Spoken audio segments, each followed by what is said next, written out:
자리에 편하게 앉으시기 바랍니다. 성부와 성자와 성령의 이름으로 말씀드립니다. 날이 참 많이 덥습니다. 더운 날에 다들 힘들지만 특별히 어르신들이 더 많이 힘드신 것 같은데요. 특별히 우리 교회 어르신들을 기억하고 기도해 주시기 바랍니다. 그리고 기도의 힘으로 우리 모두가 이 더위를 잘 이겨내기를 소망합니다.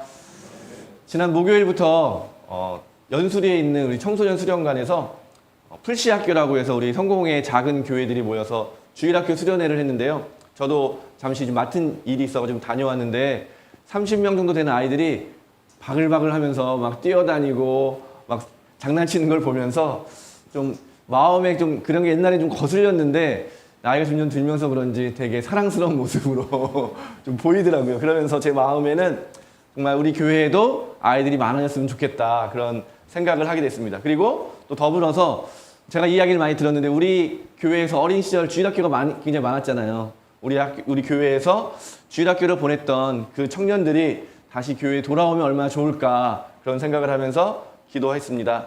우리 함께 한 마음으로 우리 자녀들을 위해서도 함께 기도해 주셨으면 좋겠습니다. 우리 힘으로 보면 우리의 능력으로는 어려울 수 있겠지만 하나님께서 하시면 될 줄로 믿습니다. 우리 옆에 분들하고 오랜만에 또 인사 한번 나누실까요? 예수님의 이름으로 축복합니다. 예수님의 이름으로 축복합니다. 네, 잘 오셨습니다. 네, 축복합니다. 네, 환영합니다. 네.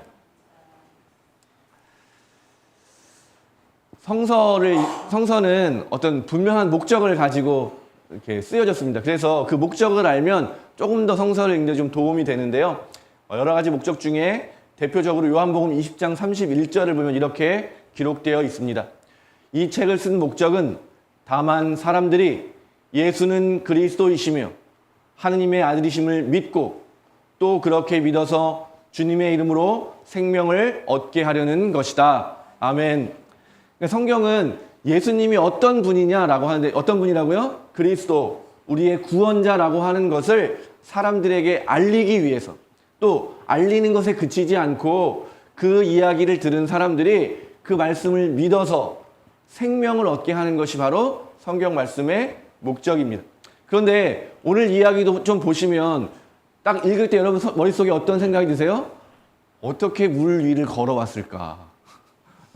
요즘에 유튜브 같은 거 영상이 많잖아요. 막 물 위를 걸으려고 막 애쓰는 약간 웃긴 영상 같은 것도 많은데 우리 머릿속에는 벌써 과학적인 사고들, 우리의 상식, 문화적인 것 때문에 성경의 본래 메시지에 집중하지 못하고 다른 생각을 하게 되는 거죠.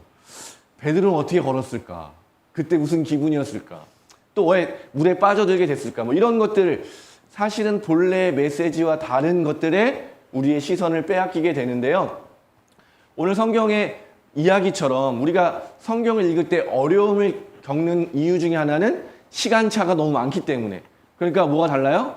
언어가 다르고 문화가 다르기 때문에 이 본래 메시지를 좀 우리가 다가가기가 어려운 면이 있습니다. 그래서 오늘 이 성서가 오늘 이 성서의 이야기가 본래 의미하고 있는 것은 무엇일까라는 걸 먼저 좀 설명드리려고 하는데 주보를 보시면 두 개의 그림을 제가 같이 한 면에 같이 넣었는데요. 위에 있는 그림은 샤갈이라는 유명한 작가가 그린 그림인데요. 불타는 떨기나무 앞에 있는 모세라는 제목입니다. 그리고 그 밑에 있는 거는 누가 그린 건지 모르지만 오늘 성서 이야기죠. 물 위를 걸어오시는 예수님에 대한 그림을 같이 넣어놨는데요. 여러분 잘 한번 기억해 보시면 모세가 이 떨기나무 앞에 딱 섰을 때 하느님이 모세를 이제 이스라엘 백성에게 가서 이집트 왕이 노예로 삼고 있는데 그들을 해방시켜라 이제 이렇게 이야기를 했어요. 그러니까 모세가 그 당시 80 먹었고 양치던 사람이어서 이제 자기는 꿈도 버리고 그냥 이렇게 죽을 때를 기다리는 사람이었는데 엄청난 일을 맡기시니까 모세가 계속 거절을 합니다. 저는 말도 못하고 저는 아무것도 아니고 저는 못합니다 라고 계속 하니까 내 이름으로 너를 보내는 거니까 너는 가서 그냥 내 말을 전해라 이제 이런 이야기를 하게 됩니다. 그래서 그러면 그 사람들에게 내가 하느님의 이름을 말해줘야 될 거 아닙니까? 그 이름을 저에게 알려주십시오라고 할 때 성경에 뭐라고 되어 있냐면요. 나는 곧 나다 이렇게 말씀하세요. 영어로 해보면 I am who I am. 그냥 다른 것으로는 표현할 수 없고 오직 하나님 자신으로만 표현될 수 있다는 의미입니다. 이름을 가진다는 건요, 한계를 가진다는 건요, 어떤 특성을 가진다는 거고 어떤 한계를 가지게 된다는 것인데, 그래서 하느님은 어떤 이름으로 부를 수 없는 존재라는 거예요. 오직 뭘로 표현할 수 있다고요? 하느님 자기 자신으로만 표현될 수 있는 그런 분이라는 의미입니다. 나는 곧 나다. 굉장히 유명한 표현이고요. 하느님에 대한 인간이 할 수 있는 고백이라고 할 수 있을 것입니다. 그런데 제가 말씀드렸던 것처럼 이 표현이 아주 유명한 표현인데, 오늘 제자들을 향해서 다가오시는 예수님, 제자들이 뭐라 그러죠? 새벽 4시쯤 되니까 막 풍랑이 일고 배를 막 어떻게든 해야 되는데 배멀미하고 막 졸리고 막 새벽 4시라고 하는 시간이 그런 시간이잖아요. 밤새도록 시달리고 있는 그 가장 힘들 그때, 저 멀리서 뭐가 보이는 것 같은데 사람인 것 같기도 하고 뭔지도 모를 그런 예수님을 보고 뭐라고 소리쳤어요? 처음에 유령이다. 전 사람일 수 없다. 왜냐하면 오늘 여러분 읽으신 것처럼, 제가 말씀드렸던 것처럼 과학적으로 상식적으로 생각하면 물 위를 걸어서 사람이 올 수 없는 거잖아요. 그러니까 사람이 아닌 어떤 존재, 그 다음에 생각하는 건 유령, 귀신, 뭔가 헛것, 헛개비 뭐 이런 거라고 생각했던 거라는 걸 성경이 표현하고 있는 겁니다. 그러니까 사람들은 자기가 보는 그것들을 보는 데 멈추어 있는 거죠. 믿음으로 가기 위해서는 이제 보는 것을 뛰어넘는 한 걸음 더 나아가야 된다는 것을 성경이 보여주면서 예수님이 뭐라고 말씀하셨다고요? 나다. 누구라는 거예요? 예수님이 바로 하느님이라는 겁니다. 이 표현 안에 나다, 안심하고 겁내지 마라라고 하는 말 안에 바로 예수님의 정체가 하느님이라는 것을 보여주고 있는 것입니다. 근데 우리는 이런 문화와 언어를 모르기 때문에 여기까지 우리가 깨닫지 못하는 거죠. 오늘 성경의 이야기는 예수님께서 바로 이 땅에 우리를 구원하시기 위해 오신 하느님이시다라는 것을 분명하게 보여주고 있습니다. 그래서 이야기의 마지막에 어떻게 돼요? 배 위에 있던 사람들이 예수님 앞에 엎드려서 절하는 거예요. 그 당시에 이스라엘 그 문화에서는요, 하느님에게만 절할 수 있는 거예요. 그래서 우리나라에 그리스도교가 들어왔을 때도 어떤 문제가 생겼어요? 제사 드리는 문제를 절을 하면 되느냐 안 되느냐 아주 문자적으로 해석을 해가지고 조상에게 절하는 것이 우상숭배다라고 하면서 우리 사회에 큰 문제가 되기도 했던 것입니다. 그런데 배 위에 있던 사람들이 누구에게 절한다고요? 하느님에게만 절할 수 있는 사람들이 예수님에게 절했다는 거예요. 그러니까 이 사람들도 어떻게 고백한 거예요? 그런 예수님을 만나고 나서 이분이야말로 하느님이시구나. 그래서 뭐라고 고백한 거예요? 주님은 참으로 하느님의 아들이십니다. 그러니까 예수님을 만나서 오늘 그들이 그분의 정체가 무엇인지를 알게 되었다. 그러니 이 사건을 경험하지 못한 여러분도 똑같이 예수님이 어떤 분이라는 것을 아셔야 됩니다. 어떤 분이라고요? 예수님은 하느님이십니다. 예수님은 우리를 구원하시는 하느님이십니다. 보세요. 그러면 이제 점점 제자들의 입장에서 좀 상황 보면은요, 예수님이 제자들에게 가라고 하셨거든요. 그래서 배를 타고 가는데 보통 우리가 생각할 때는 말을 잘 듣고 갔으니까 어떤 일이 일어나야 돼요?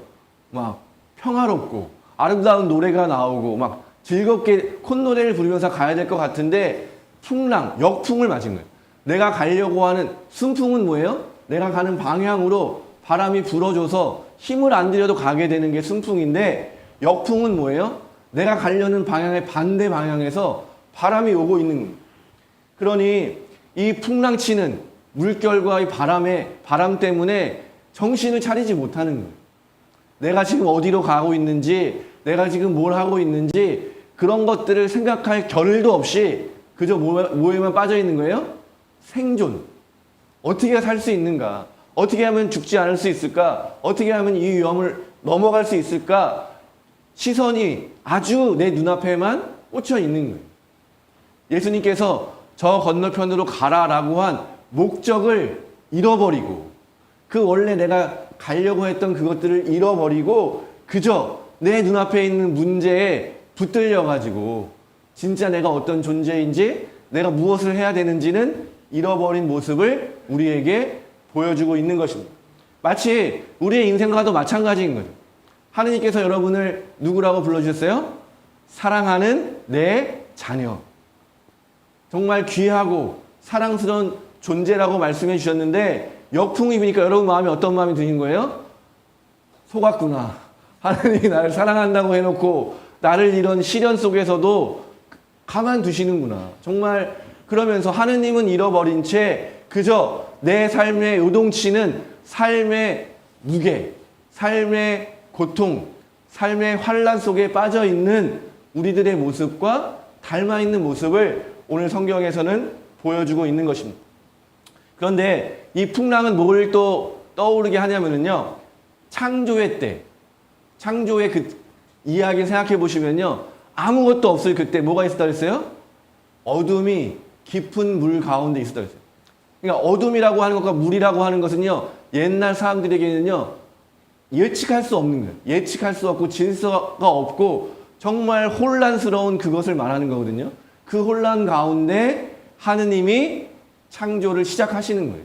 마찬가지로 그토록 혼란스러워하고 있는 우리에게 질서가 없는 것 같고 당장 죽을 것만 같은 그런 고통 속에 있는 우리에게 예수님이 다가오신다는 이야기입니다.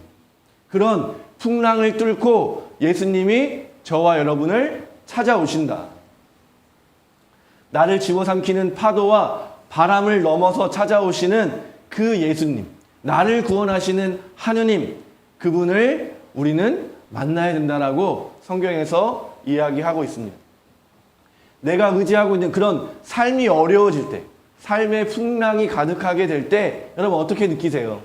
내가 의지했던 신앙이, 내가 그렇도록 잘 다녔던 교회가, 교회에서 배웠던 그 모든 것이 쓸모없이 느껴지는 그 깊은 어둠 속에 있는 그때, 바로 그때 언제 정말 배가 뒤집혀버리고 삶의 목표가 깨지고 삶이라는 것이 정말 끝나버릴지 모르는 죽음 앞에 두려움 속에 있는 그때 우리를 찾아오시는 분이 계시다. 우리의 눈을 그 풍랑에 꽂혀 있는 우리의 시선을 좀 더 멀리 바라보게 하는 것이 바로 신앙이라는 것이죠. 내 시선을 더 멀리, 저 멀리 바라보게 할 때 그곳에 누가 계시다는 걸 알게 되는 거예요? 나의 구원자, 나의 하나님이신 예수님께서 우리를 향해서 오고 계시다는 것을 여러분 믿으시기 바랍니다. 여러분 삶이 어려워질 때, 여러분 삶에 정말 그 어떤 소리도 할 수 없을 만큼 고통이 가득할 때 여러분 신앙이라는 것은 그때 주님을 찾는 것입니다. 그때 예수님을 바라보는 것입니다. 우리에게 먼저 손 내밀어 주시는 제자들이 그렇잖아요. 제자들이 막 예수님을 믿음이 좋아가지고 예수님을 찾은 게 아니에요. 예수님을 다 잃어버리고 그렇게 풍랑과 바람과 파도와 싸우고 있을 때 찾아오시는 예수님이라는 것을 여러분 기억하시기 바랍니다. 우리가 예수님을 찾을 수 있는 힘조차 없어서 그렇게 고통스러워할 때 예수님께서 여러분을 찾아오십니다. 그런 예수님의 손을 맞잡으시는 여러분이 되시기를 소망합니다. 그렇게 예수님을 만나고 나니까 베드로가 용기를 내게 되잖아요. 정말 풍랑이란 걸 또 잊어버리고 용기를 내서 예수님과 똑같은 그런 존재가 되고 싶습니다. 나에게 걷게 해주십시오. 예수님과 같은 경지를 원하는 거죠. 우리 마음속에 있는 갈망이죠. 왜 좀만 더 뭔가 신앙이 잘 되는 것 같으면 정말 예수님과 같은 정도의 되고 싶은 마음이 생기게 되는 것입니다. 이 이야기도 우리에게 신앙의 중요한 어떤 것들을 보여주고 있는 것인데요. 실제로 초대교회는 예수님이 떠나가신 후에 정말 순탄한 항해를 하는 것이 아니라 오늘 제자들처럼 풍랑에 빠진 작은 배처럼 교회 내부에는 수많은 문제들이 생기기 시작했어요. 누가 더 높은 자리를 차지해야 되는가가 여전히 문제로 존재했습니다. 또 어떤 사람들은 예수님의 가르침을 오해하고 잘못된 가르침을 계속 가르쳤어요. 대표적인 게 뭐냐면 구원받으려면 할례를 받아야 된다. 할례를 받고 유대적 전통, 율법을 지키지 않으면 구원받을 수 없다라는 가르침이 생겨난 거예요. 또 어떤 사람들은 예수님은 하느님이기 때문에 이 부정한 육체를 가질 수 없다. 그러니 우리가 보았던 예수님은 진짜 몸을 가지신 분이 아니라 우리 눈에 그렇게 보였던 것뿐이다. 이런 잘못된 가르침들이 바로 막 생겨나기 시작했어요. 또 유대인과 이방인들 사이에서도 서로 갈등이 일어나기도 했습니다. 내부적으로도 수많은 갈등과 문제들이 생겨나게 됐고요.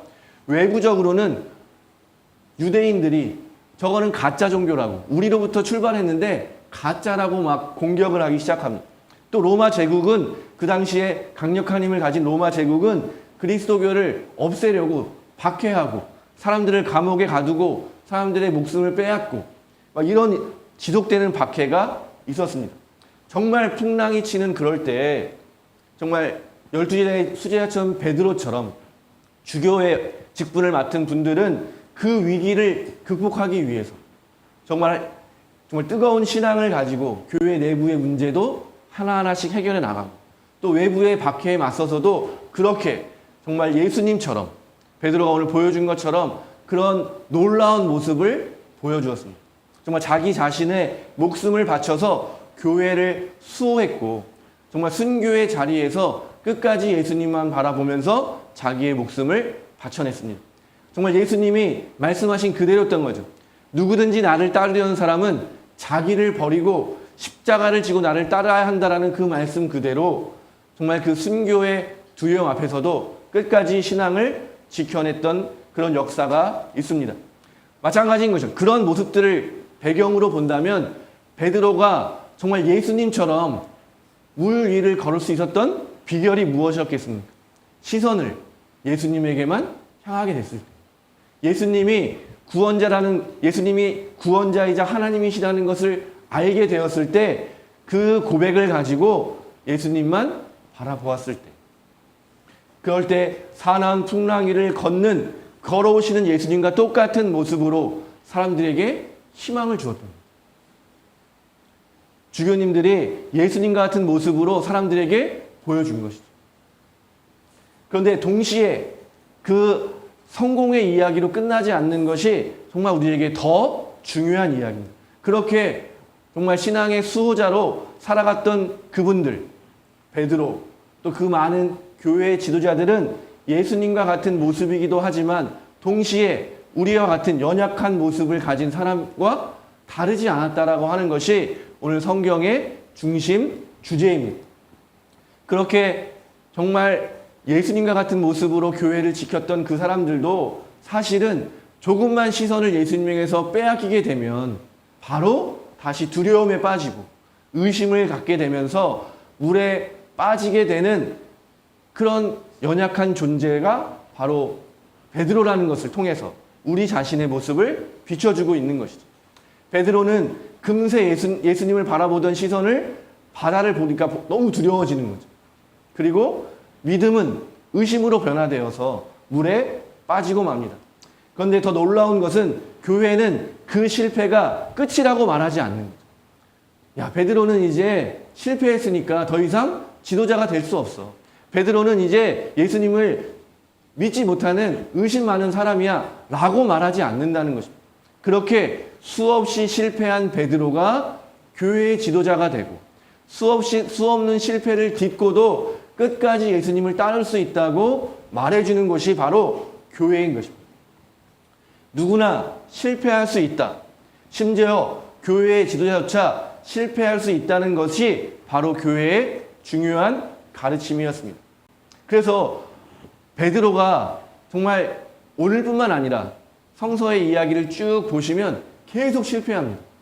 예수님이 잡히시는 날 밤에도 3번 부인하고 예수님이 내가 이제 십자가를 지고 가야 된다라고 했을 때 멱살을 잡아가면서까지 절대로 돌아가시면 안 됩니다. 이야기하고 그렇게 가르쳤는데도 칼을 뽑아서 칼로 맞설려고 하고 그런 수많은 실패의 이야기들이 성경에 그대로 기록되어 있습니다. 그 말은 무엇이냐면 바로 우리는 예수님을 바라보지 못하고 세상을 바라보고 내 힘으로 살아가려고 할 때 실패할 수밖에 없는 연약한 존재이다. 그러나 그 실패의 자리가 어떤 자리가 되는 거예요? 다시 회복의 자리가 되는 거죠. 베드로가 물에 빠지니까 예수님이 아유 잘됐다. 저 같으면 정말 잘됐다. 너 그럴 줄 알았다. 믿음이 없는 너 그럴 줄 알았다라고 하는데 예수님이 어떻게 주세요? 붙잡아 주시는 거예요. 더 강하게 붙잡아 주시는 거죠.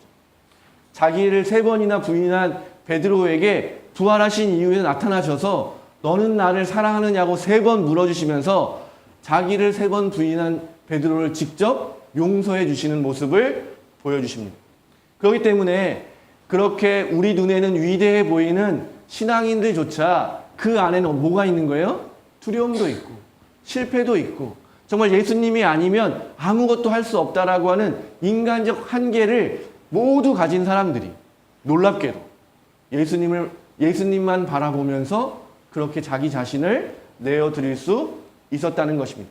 그러니까 신앙이라는 것은 내가 대단한 사람이 되는 것이 아니라 나는 연약하지만 예수님을 바라보면서 예수님의 손을 붙잡고 예수님처럼 살아가겠다라고 하는 고백과 다짐이 바로 참된 신앙이라는 것을 오늘 복음의 이야기는 우리에게 선포하고 있는 것입니다.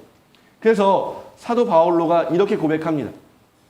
나는 그리스도를 위해서 약해지는 것을 만족하게 여기며 모욕과 빈곤과 박해와 곤궁을 달게 받습니다. 그것은 내가 약해졌을 때 오히려 나는 강하기 때문입니다. 아멘. 그러니까 여러분 베드로는 자기 힘으로 내가 정말 예수님 뒤를 따르는 수제자로 살아가려고 할 때는 그때마다 실패할 수밖에 없는 모습을 보여줍니다. 초막을 짓고 예수님과 함께 살아가고 싶은 그런 것도 잘못된 것입니다. 예수님이 절대 돌아가시면 안 되고 십자가에 달려 돌아가시면 안 된다고 했던 것도 바로 자기 자신을 위한 욕심으로 예수님을 대했을 때 나타나는 현상이었던 것입니다. 오늘 우리는 거센 풍파 속에 살아가는 그런 연약한 존재라는 것을 먼저 고백하게 되시기를 바랍니다. 예수님의 도움이 없다면 결코 한 걸음도 더 나아갈 수 없는 그런 연약한 존재입니다.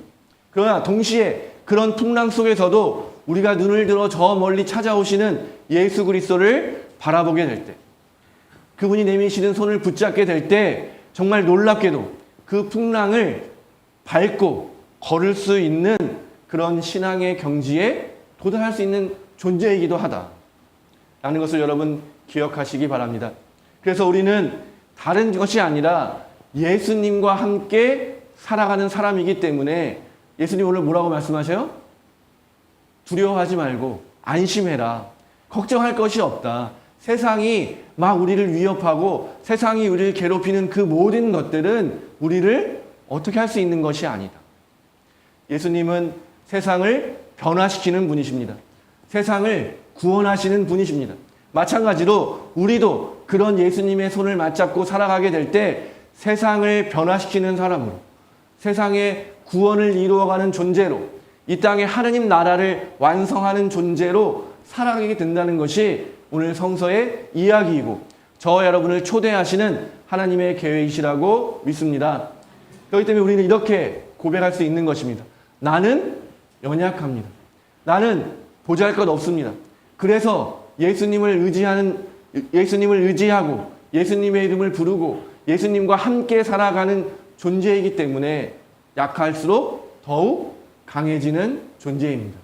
바울로의 고백인 거죠. 세상은 나를 어떻게 한다고요? 박해하고 방해하고 공궁하게 만들고 나를 짓누르지만 그 모든 것들이 예수님의 이름으로 이겨낼 수 있습니다.